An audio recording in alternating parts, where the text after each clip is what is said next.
Online class में एक बार फिर से आपका हार्दिक स्वागत और अभिनंदन है। उम्मीद है आप सब लोग अच्छे होंगे। हम लोग पीसीआर टेक्निक को टूल और टेक्निक्स की हम बात कर रहे थे। जब प्रौद्योगिकी में टूल और टेक्निक्स को हम पढ़ रहे थे, उसी टूल और टेक्निक्स को आगे बढ़ाते हुए हमने पीसीआर को पढ़ा था। पिछली वीडियो में मैंने पीसीआर को डिस्कस किया था। आप पीसीआर का बेसिक कंसेप्ट समझ लें, ताकि उस वीडियो को पूरा देखकर बेसिक कंसेप्ट को समझें, ताकि मैं यहाँ आज वेरिएशन ऑफ पीसीआर जब पढ़ाऊँ तो आप आसानी से वेरिएशन ऑफ पीसीआर को समझ सकें। वेरिएशंस ऑफ पीसीआर का मतलब है पीसीआर के अलग अलग प्रकार। क्योंकि बायोटेक्नोलॉजी एक ऐसा सब्जेक्ट है जिसमें सारी की सारी घटनाएं लेबोरेटरी में हो रही हैं, यानी इन विट्रो ये कंडीशंस हो रही हैं, तो कुछ कमियां हर एक टेक्निक में रहती है। उन कमियों को ओवरकम करने के लिए, उन कमियों को दूर करने के लिए अलग अलग पीसीआर तकनीक का विकास किया गया है, बनाई गई है। यानी कि एक सिंपल पीसीआर आप काम में ले रहे हैं तो वो हर एक काम को पूरा नहीं कर पाती है, उसमें कुछ न कुछ कमी जरूर रह जाती है। तो इन कमी को पूरा करने के लिए, उन कमियों को दूर करने के लिए, उन प्रॉब्लम्स को ओवरकम करने के लिए अलग अलग तरह की पीसीआर टेक्निक को काम में लिया जाता है।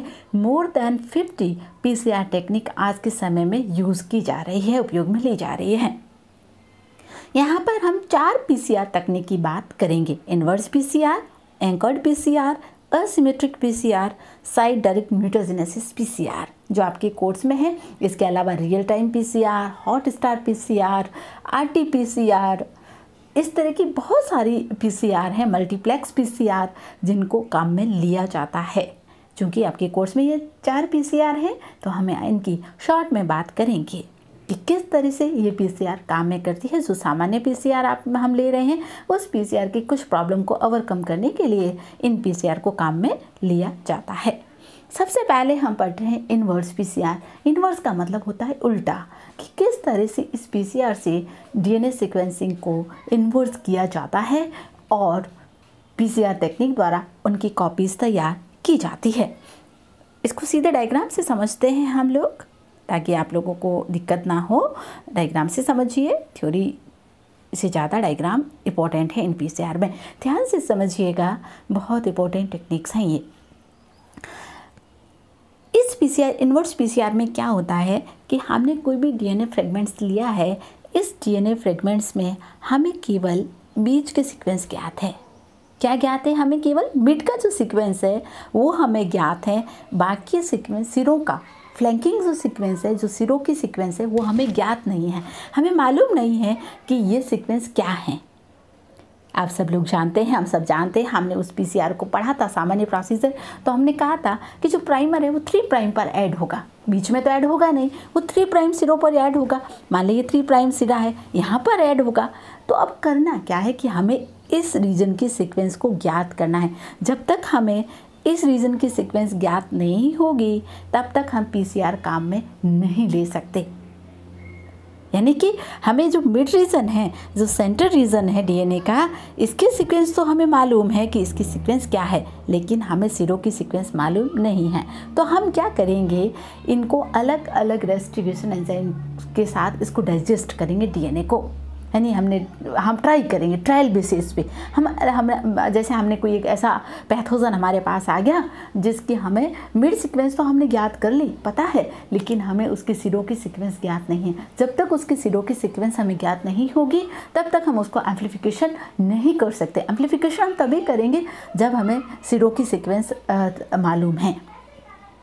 तो क्या किया जाता है, डीएनए को रेस्टिगेशन एंजाइम के साथ कट किया जाता है। हम अलग अलग रेस्टिगेशन एंजाइम से कट करने के बाद ये डीएनए सिरों से कट होगा और क्या उत्पन्न होंगे, इसके स्टिकी एंड। स्टिकी एंड का उत्पन्न होना ज़रूरी है। जब तक स्टिकी एंड उत्पन्न नहीं होंगे, तब तक हाइड्रोजन बॉन्डिंग नहीं होगी। जब स्टिकी एंड उत्पन्न हो जाएंगे तो ये डीएनए सर्कुलेशन फॉर्म में, ये डीएनए सेल्फ लाइगेशन हो जाएगा। लाइगेशन एंजाइम की सहायता से दोनों ये जो दोनों सिरे हैं, जो दोनों स्टिकी एंड है, वो आपस में जुड़कर क्या बना लेंगे, एक कॉम्प्लीमेंट, एक सर्कुलर डीएनए का निर्माण करेंगे। ये जो यहाँ पर ब्लू कलर का निशान मैंने दिखाया है, यहाँ पर ये आपको दिख रहा होगा पिंक कलर का निशान, ये सीक्वेंस हमें मालूम है, लेकिन सिरों की सीक्वेंस हमें मालूम नहीं है। तो हमने क्या किया, इस डीएनए को रेस्टिगेशन एंजाइम के साथ डाइजेस्ट कर दिया।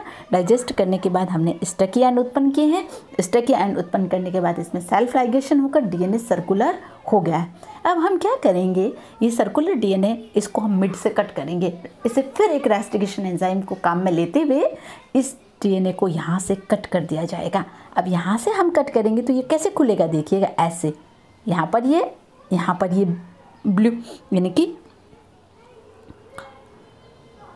ये जो खुला है, अब ये इस तरह से खुला है कि बीच में जो है ये वाला पार्ट, ग्रीन वाला पार्ट, बीच वाला जो ग्रीन वाला पार्ट है, और यहाँ पर जो है हमने बीच में से कट किया तो दोनों सिरों पर कौन सा भाग है, दोनों सिरों पर यहाँ पर ग्रीन वाला पार्ट, ब्लू जो इसका पिंक वाला पार्ट आ गया।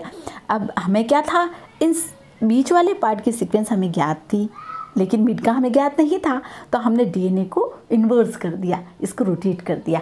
अब हम सिरों वाले हमें ज्ञात हैं, तो हम क्या करेंगे, यहाँ इसका कॉम्प्लीमेंट्री प्राइमर यूज़ करके हम पीसीआर के माध्यम से डबल स्ट्रैंड डीएनए और उसकी कई कॉपियाँ ज्ञात, कई कॉपीज़ उसकी बनाई जा सकती है। लाखों की संख्या में, हज़ारों की संख्या में अगेन हम साइकिल को रिपीट करके इसकी प्रतियों को तैयार किया जा सकता है। तो कोई भी अननोन सीक्वेंस है, यानी कि इसकी परिभाषा क्या होगी इन्वर्स की, कोई भी अननोन सीक्वेंस हमारे पास है, उस अननोन सीक्वेंसिंग डीएनए की जो सीक्वेंसिंग है, उस अननोन सीक्वेंसिंग को जानने के लिए हम किसको उपयोग में लेंगे, इन्वर्स पीसीआर। यानी एक पीसीआर का ये जो ड्रॉबैक है कोई एक पीसीआर का, उस ड्रॉबैक को कम करने के लिए हमने किसको इन्वेट किया है, हमने इन्वर्स पीसीआर को इन्वेट कर दिया है, इन्वेशन किया है उसका।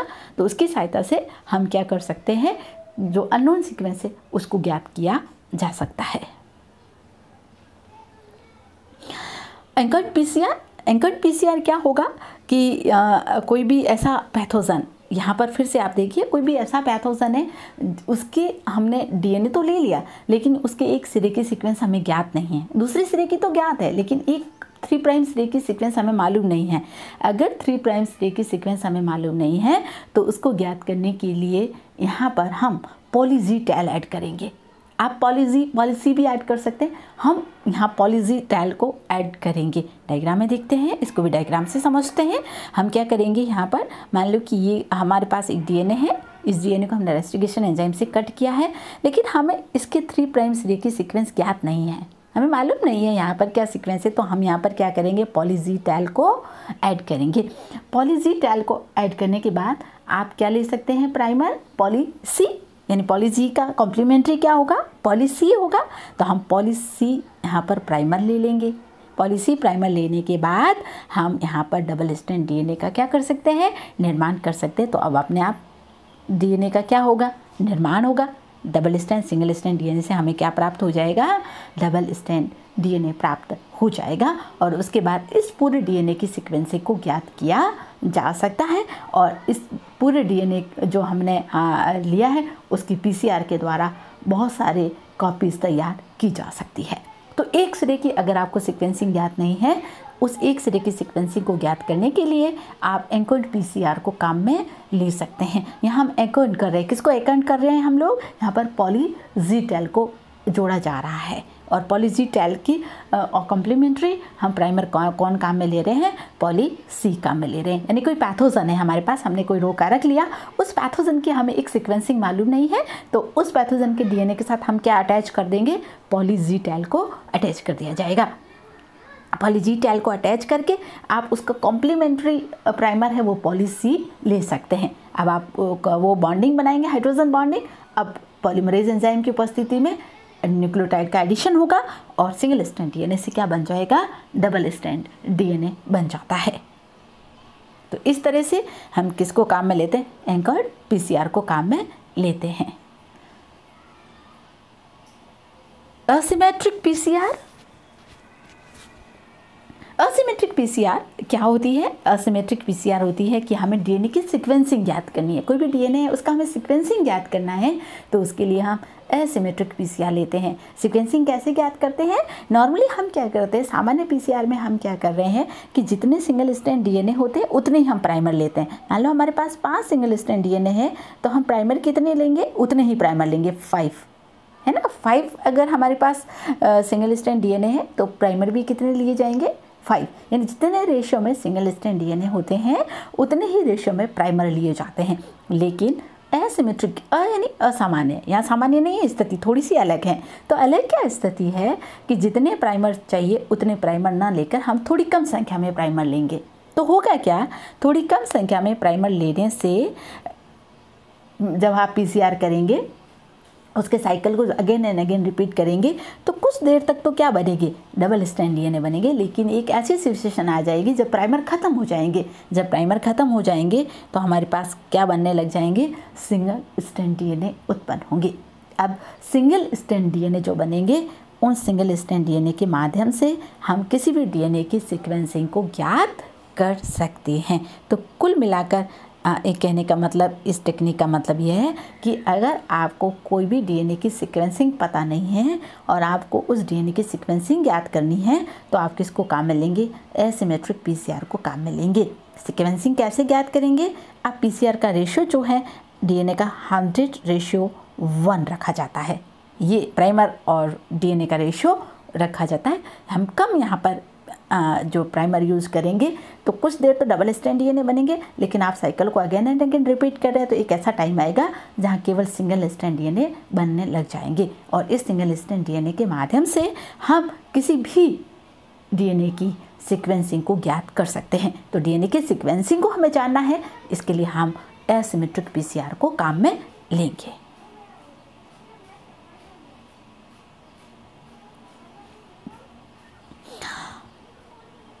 अगली पीसीआर है साइट डायरेक्टेड म्यूटेशनासिस।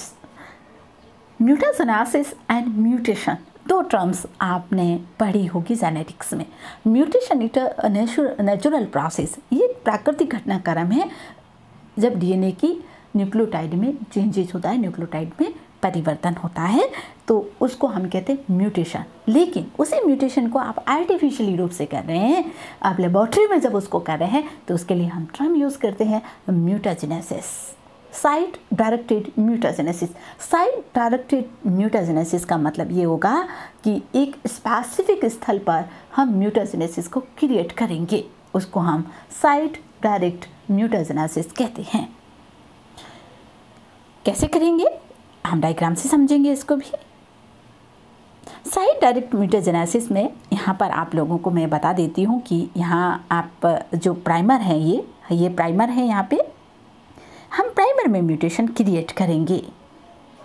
प्राइमर में म्यूटेशन क्रिएट इसलिए किया जाता है क्योंकि इसको मालूम कि कोई भी प्राइमर है जिसमें A, C, G हमें सीक्वेंस मालूम है, मान लें शॉर्ट में ले रही हूँ कि 5-7 कम से कम 8 न्यूक्लियोटाइड तक होगा, लेकिन आपको ध्यान में रखिएगा।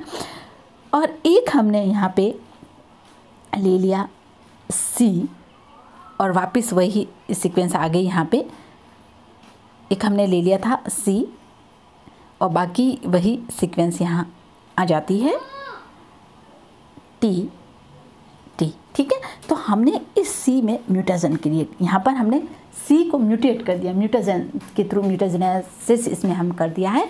अब इस तरह से जो भी प्राइमर हम लेंगे उसमें म्यूटाजेनेसिस कर दिया जाएगा। म्यूटाजेनेसिस करने के बाद क्या होगा कि जब आप इस प्राइमर को सिंगल स्ट्रैंड डीएनए के साथ यूज करेंगे तो जो आपका डीएनए है, आपका टारगेट डीएनए, उसमें ये म्यूटेशन उत्पन्न हो जाएगा। तो कोई भी ऐसा, हम सब लोग जानते हैं प्लांट बायोटेक्नोलॉजी हम पढ़ेंगे, हमने ट्रांसजेनिक प्लांट हम पढ़ेंगे, तो हम सब जानते हैं हमने बहुत सारे ऐसे पौधे तैयार किए हैं जो हम म्यूटेशन के थ्रू तैयार किए गए हैं, उनके जीनों में म्यूटेशन किया गया। तो म्यूटेशन हमेशा हार्मफुल नहीं होते, कई म्यूटेशन ऐसे होते हैं जो बेनिफिशियल होते हैं। तो बेनिफिशियल म्यूटेशन इस तरह से क्रिएट किए जाते हैं। अब जो प्राइमर है उसकी एक सीक्वेंस को हमने चेंज कर दिया है, उसकी सीक्वेंस में हमने परिवर्तन कर दिया है। तो सिंगल स्ट्रैंड डीएनए ये कॉम्प्लीमेंट्री सीक्वेंस है, इसके साथ हमने म्यूटाजेनिक प्राइमर को ऐड कर दिया है। अब ये यहाँ पर डबल स्ट्रैंड डीएनए का निर्माण करेगा, तो ये जो हिस्सा होगा वो म्यूटाजेनिक होगा। तो इस म्यूटाजेनिक डीएनए की कई प्रतियां जो है वो पीसीआर के माध्यम से तैयार की जा सकती है। तो किसी भी स्पेसिफिक सीक्वेंस है, कोई स्पेसिफिक रीजन है, उसमें म्यूटेशन क्रिएट करके डीएनए की कई प्रतियां तैयार करने वाली ये टेक्निक जो है ये क्या कहलाती है, साइट डायरेक्ट म्यूटाजेनेसिस पीसीआर कहलाती है। तो कई तरह की पीसीआर है, हमने यहाँ 4 पीसीआर का डिस्कशन किया। इस तरह से real time PCR, real time का पीसीआर का मतलब ये होगा कि कई बार हम पीसीआर प्रोडक्ट कितना बन रहा है हम पता नहीं कर पाते हैं, तो हमें अगर पीसीआर प्रोडक्ट को पता करना है तो हम रियल टाइम पीसीआर को यूज़ करेंगे कि एक्चुअल में कितना प्रोडक्ट पीसीआर के माध्यम से बना है। उसी तरह से आरटीपीसीआर, रिवर्स ट्रांसक्रिप्टेज पीसीआर को काम में ले सकते हैं, यानी कि एमआरएनए से डीएनए क्रिएट करके हम उस डीएनए की कई प्रतियां बना सकते हैं। खासकर वायरल डिजीज जो होती है उनको डायग्नोसिस करने के लिए, आरटीपीसीआर को काम में लिया जाता है। तो ये पीसीआर है, आप इसके बारे में आप इसको ध्यान से पढ़िए, क्योंकि पहले आप पीसीआर का नॉर्मल प्रोसीजर पढ़िए, फिर टाइप ऑफ पीसीआर पढ़ेंगे तो आपको आसानी से ये समझ में आएगा। Thank you.